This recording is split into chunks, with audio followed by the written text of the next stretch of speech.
이 로잔 대회도 한국 분들이 많이 참석했어요. 한국 지도자들이 많이 참석했습니다. 그래서 같이 이것을 만들어낸 거기 때문에 어떻게 보면은 로잔 대회에 참석했던 한국의 어떤 선교적 지도자들이 이 내용을 앞장서서 이렇게 해야 된다고 주장했을 수도 있어요.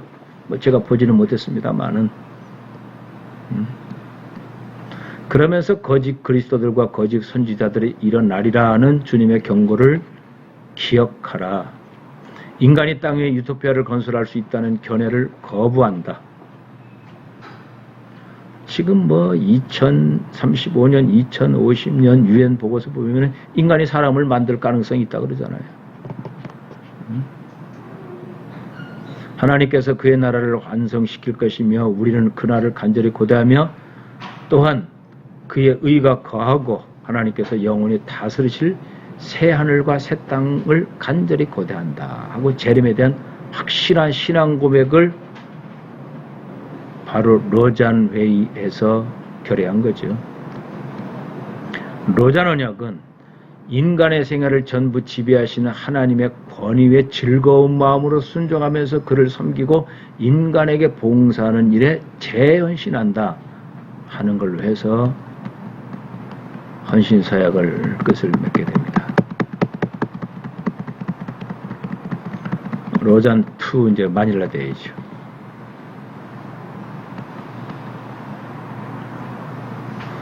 (15년) 후에 있었죠. 스위스 로잔 대회 이후에. 로잔 대회는 몇 년마다 한다는 것이 없어요. 뭐 5년마다 하다 4년마다 이것이 없습니다. 그때 필요한 것이 준비가 되고 필요성이 있게 되면 이제 준비위원회를 만들게 되고 또 여러 가지 이제 확보가 되면은 이제 로잔 대회를 하죠.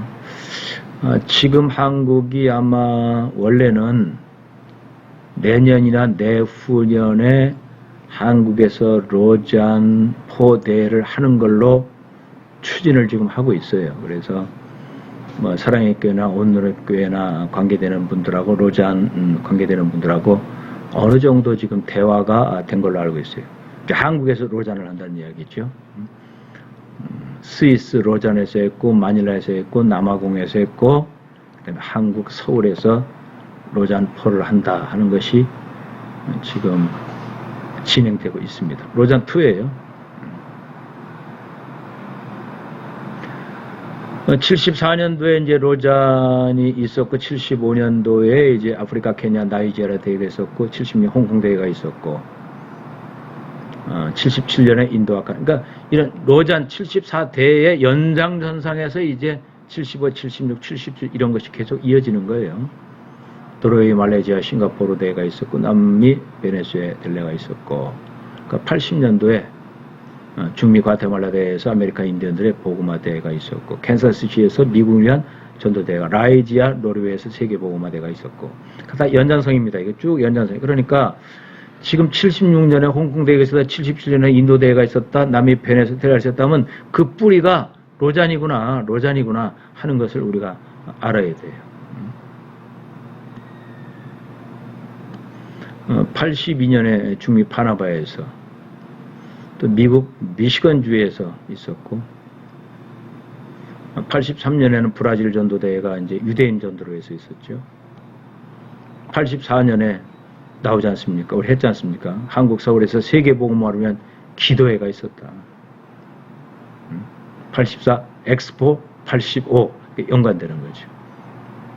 북유럽 오슬로 복음화와 성령사역에 관한 대회, 대만 타이페이 세계복음화 중국 회의, 유대인 전도 국제대회, 또 87년에 싱가포르 젊은 지도자를 위한 전도대회, 네덜란드 전도 연구가들의 국제회의, 88년 싱가포르에서 아시아 지도자 로잔대회, 홍콩 세계복음화 개종안 관할회의 이런 것들이 있었죠. 그래서 따라서 로잔2는 마닐라 대회는 마닐라 매니페스트라는 이름으로 마닐라 선언을 합니다. 이제 이는 1975년부터 시작해서 88년까지죠. 방금 쭉 했던 아시아 지도자들 로잔 대회까지 로잔위원회가 전개한 범지구적인 복음화 운동 추세를 전부 해설서에 다 담게 되죠. 이겁니다. 지금 1961년 국제선교협의 IMC가 해체가 되죠.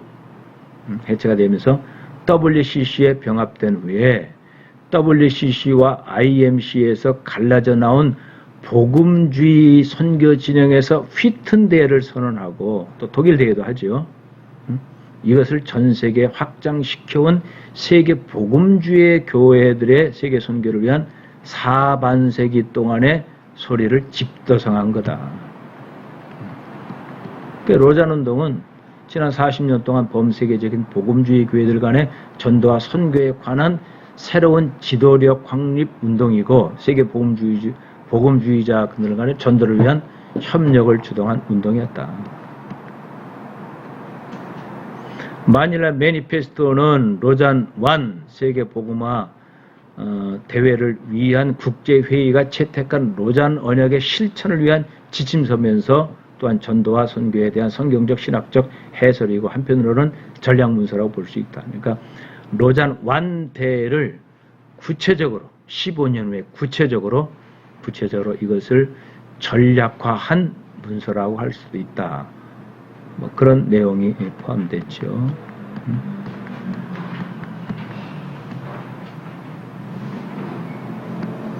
지난 반세기 동안 단결과 협력으로 이루어진 역사적 유례없는 내용들이 여기 마닐라 매니페스토에 기록이 됐습니다.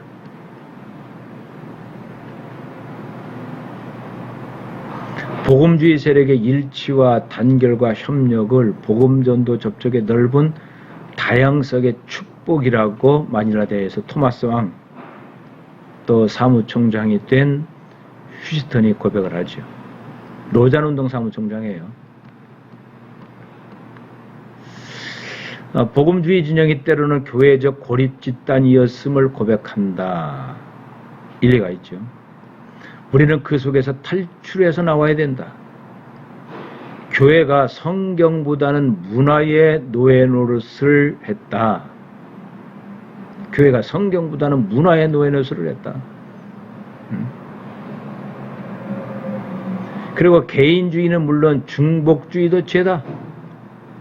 선교의 개인주의, 선교의 중복 투자도 죄다.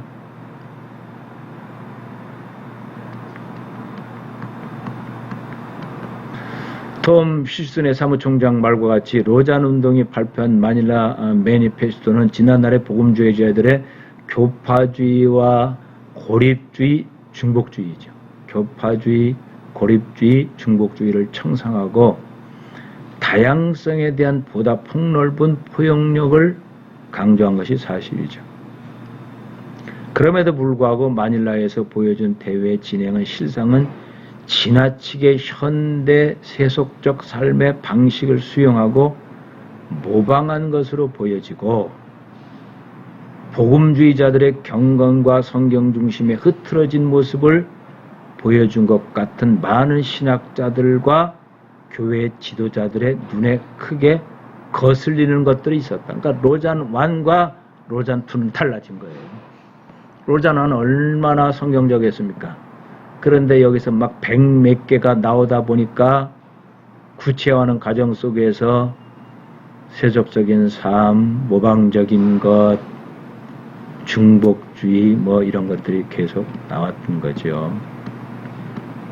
그래서 대회 핵심 지도자들 중에는 대화가 그렇게도 원하는 개인주의와 중복주의 탈피와 다양성의 수용의 방안과는 크게 먼 사람들이 많았다. 그들 중에 제3세계 새 지도자들이 원하는 서구 중심주의와 차별성의 의지를 꺾고 서구 선교 세력에 종식시키려는 끈질긴 세력이 있었다는 마닐라 대회가 남긴 커다란 오점이다. 그러니까 제3세계의 그 어떤 성경적으로 가는 것, 이런 것들을 이제 서구 중심, 이 사람들이 어떻게 보면 염려를 많이 했다고 하는 것이죠. 차별성을 뒀다고 하는 것이죠. 그래도 서구가 세계 선교를 주도했지, 제3세계가 지금 와서 선교를 주도하면 얼마나 하고 그 본질이 얼마나 확실하고 또 성경적이겠냐. 아직도 서구에 배울 것이 많다. 뭐 이런 종속적인 그런 어떤 내용들이 슬쩍슬쩍 여기 지도자들에 의해서 나타나는 그런 오점이 있었다고 하는 거예요. 자, 그럼에도 불구하고 이제 매니페스토는 항상 작성이 돼야 되니까 1974년 제1회 세계의 복음화를 위한 국제대회가 발표한 로잔 언역을 계승한다. 그래서 이때 온 교회가 온 세상에 온전한 복음을 전하라는 부름을 받았다. 라는 주제로 이제 작성하게 돼. 온 교회가 온 세상에게 온전한 복음. 21개 항의 확인과 주제인 온전한 복음과 온 교회, 온 세상 세 가지에 대한 12항의 신앙적 확인에 대한 해설로 구성됐었죠. 21개 항의 각 항목은 이렇게 요약할 수가 있어요. 쭉 한번 읽어볼게요. 로잔 언약을 로잔 복음화 운동의 협력의 기초로 확인한다.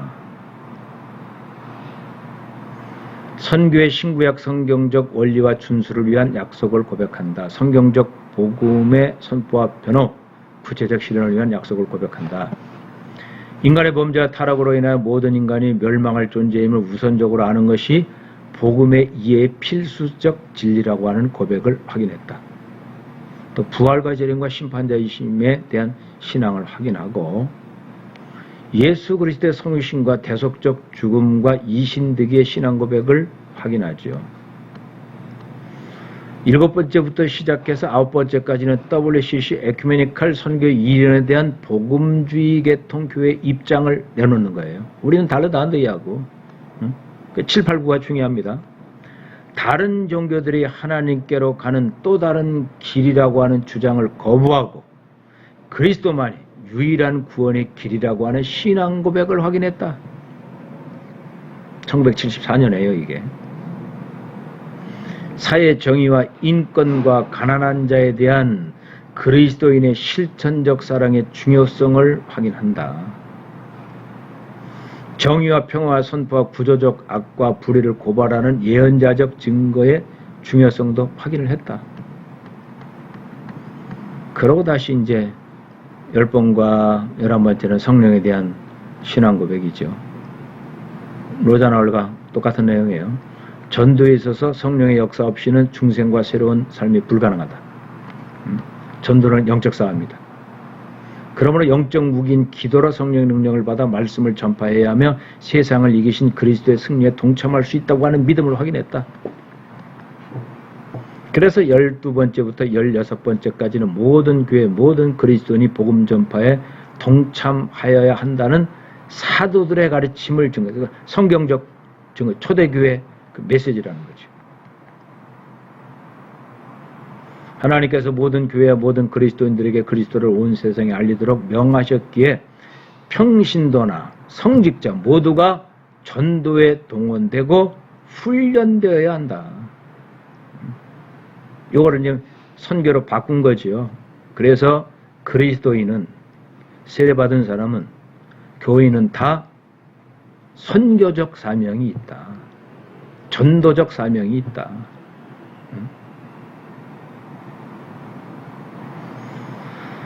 이런 귀한 사명을 감당해서 훈련받아야 되죠. 선교사의 세 가지 조건이 있지 않습니까? 자기 사역지가 있어야 되고, 공인된 훈련을 받아야 되고, 자기 사역을 계속 지도해주고 기도해주고 또 후원해줄 파송교회 파송단체가 있어야 된다는 거죠. 평신도 입장에서는 다 갖춘 거예요. 자기 삶, 자기 가정, 자기 가문이 사역지죠.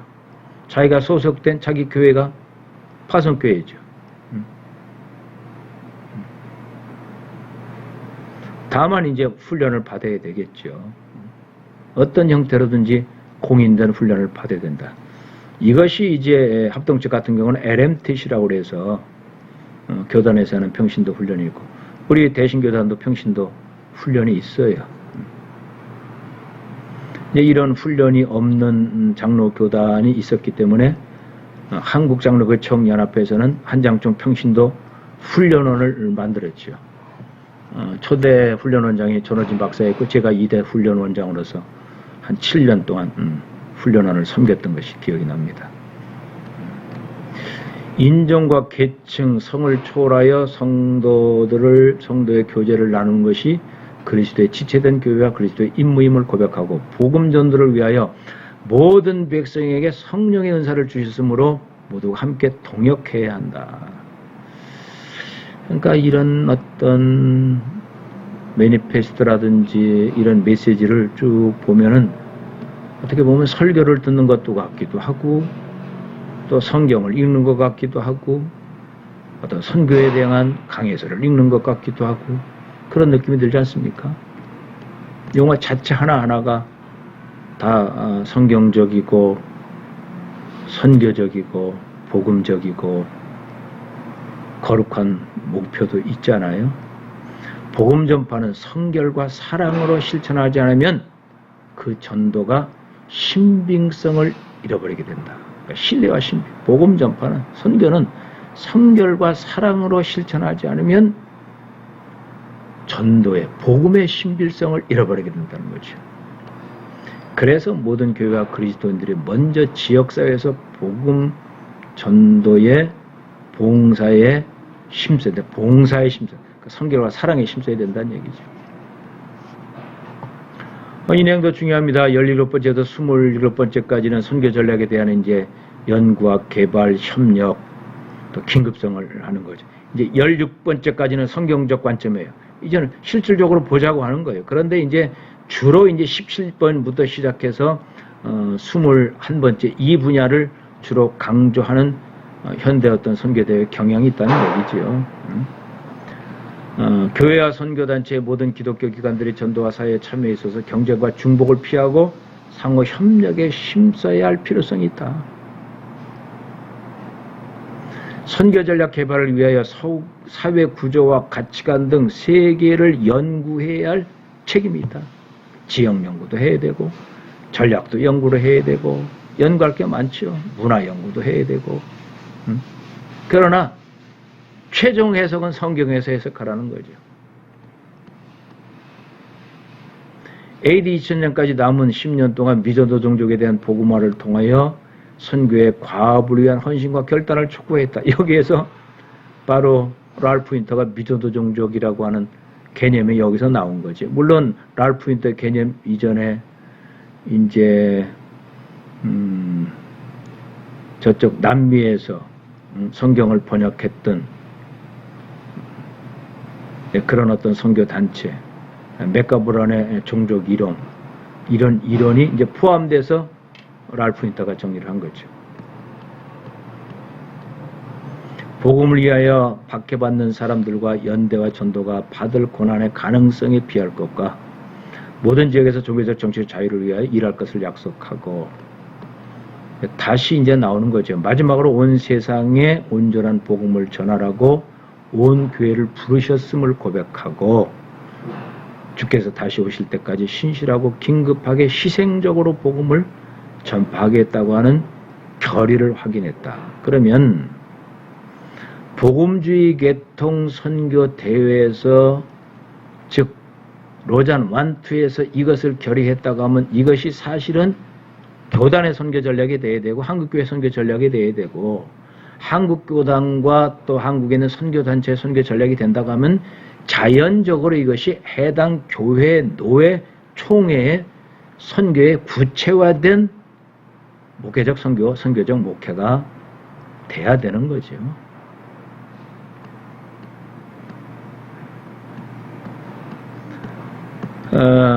총평은 마닐라대회는 로잔대의 후편이라고 할 수 있다. 주로 강론의 성격을 갖고 있죠.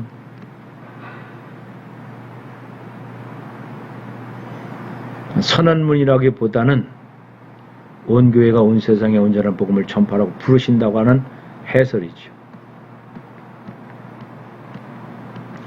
우리가 잘 아는 존 스토트가 작성한 겁니다.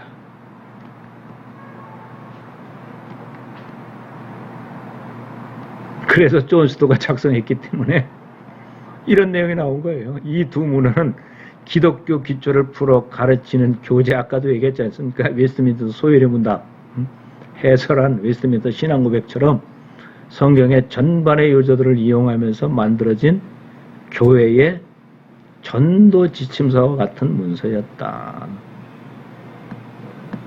따라서 이 선언문은 단순한 선언문이 아니라 교회와 전도와 선교 단체들의 명심보감처럼 항상 끼고 다니면서 읽고 또 읽고, 또한 전도가 직면한 문제가 있을 때마다 해당 항목들을 살펴서 해결 실마리와 방향을 찾아야 할 필독도서라고 할 수가 있는 거예요. 그러면 우리가 이 로잔2에 대한 이런 내용을 얼마나 필독했느냐, 얼마나 이 내용을 알고 있느냐, 얼마나 이 내용을 우리가 들었느냐. 아마 로잔 1, 2에 대한 이런 내용들을 세부적으로 아티클이라든지 이런 내용을 인용했다든지 이런 내용을 이런저런 어떤 선교 타임즈나 잡지를 통해서 구체적으로 이렇게 제시했던 것은 많지는 않은 것 같아요.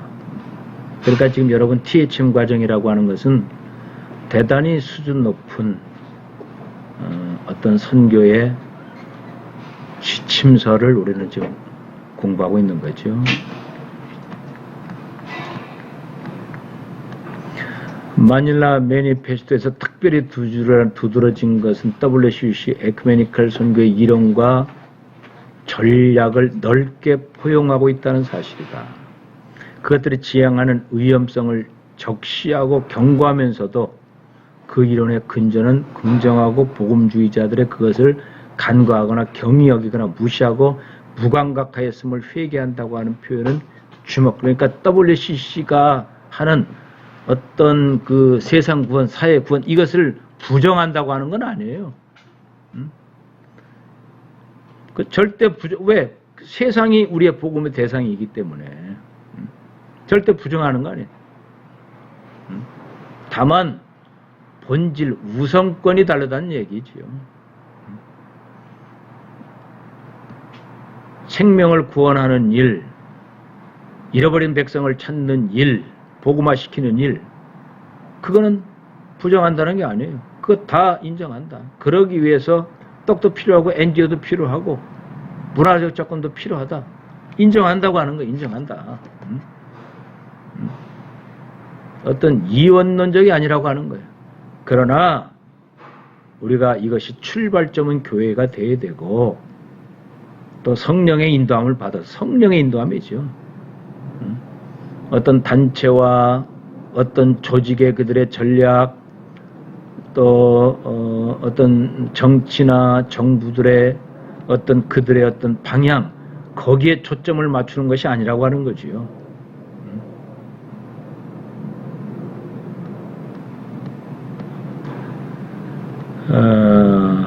이번째 대회는 유럽의 중립국 스위스에서 열린 데 반하여 아시아 태평양 한복과 필리핀에서 개최됐음에도 불구하고 AD 2000년 이후를 강조하면서도 서구 중심의 세계 선교관에서 크게 나가지는 못했다. 그런데 한국은 여기서 나갔어요. 한국은 AAP가 만들어지면서 또 해마다 선교 지도자 포럼을 하면서 앵코이4를 4년 만에 한 번씩 하죠. KWMA가 4년에 한 번, 또 KWMC 한국 세계 선교사회 거기서 4년 만에 한 번 하다 보니까 2년마다 한 번씩 선교 대회가 한국 선교계에는 있었던 것이고, 또 1년에 한 번씩 선교 지도자 포럼이 있지 않습니까? 그러니까 KWMA 같은 그런 어떤 선교 단체 조직을 가진 것은 미국하고 한국밖에 없어요. 두 군데만 있어요. 두 군데만. 그러니까 한국은 실제로 이런 면에 있어서는 이 당시에 부정적인 어떤 관점을 보였던 것을 충분히 극복했다, 이렇게 볼 수가 있어요.